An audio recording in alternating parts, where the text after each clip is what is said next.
எனக்கு இதுவா வரல வாட்டமா. அதனால என்ன பண்ணேன்னா, இந்த பாத்திரம் கழுவுற பிரஷ் இருக்கும்ல, அதான் இரும்பு பிரஷ்ஷு. அத வச்சு நல்லா வாஷ் பண்ணேன். நல்லா தான் போச்சு. அப்புறம் என் பிள்ளைக்கு வந்து பால் ஆறிடுச்சு. அத வந்து ஊத்தி குடுத்தேன் நானு பால் புட்டில. அவங்களும் குடிச்சிட்டு ஜாலியா இருந்தாங்க. பாய் சொல்லுவாங்க பாருங்க. எல்லாத்துக்கும் சப்போர்ட் பண்றாங்க அவங்க நல்லா. அப்புறம் வந்து நான் வந்து பெருகுனேன். ஹால்லாம் பெருக்கிட்டு, எங்க ரூம் எல்லாத்தையும் பெருக்கிட்டு, என் பிள்ளை இருக்கறனால கொஞ்சம் அப்படி இப்படி தான் இருக்கும் வீடு. ஏன்னா, எனக்கு 2மே பாப்பாங்க. அதனால ஒண்ணு மாத்தி ஒண்ணு பாத்துக்கிறதுனால அதுவே கரெக்ட்டா இருக்கு. சாயந்தரம் வந்து டைம் கிடைக்குது. எங்க நாத்தனார் வந்து எங்க வீட்ல தான் இருக்காங்க. அதனால அவங்களும் நானும் பாத்துக்கிறதுனால, அம்மாவும் வருவாங்க. டியூட்டிய முடிச்சுட்டு வருவாங்க சாயந்தரம்.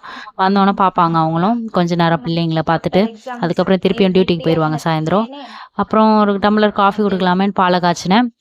பால காய்ச்சிட்டோனே ஒரு டம்ளர் காஃபி குடிச்சேன். எங்க நாத்தனாருக்கும் போட்டு தந்தேன். அவங்களும் சூப்பரா இருக்குன்னு சொன்னாங்க. பால் காஞ்சோனே சர்க்கரை போட்டு, காஃபி பவுடர் போட்டு, எனக்கும் என் நாத்தனாருக்கும் காஃபி போட்டுக்கிட்டோம் நாங்க 2 பேரும். போட்டுக்கிட்டு நல்லா இருந்துச்சு. குடிச்சோம் 2 பேரும். குடிச்சிட்டு எங்க ஈவினிங் இப்படி தான் போச்சு ஃப்ரெண்ட்ஸ். எல்லாரும் லைக் பண்ணுங்க, ஷேர் பண்ணுங்க, கமெண்ட் பண்ணுங்க, சப்ஸ்கிரைப் பண்ணுங்க முக்கியமா எனக்கு.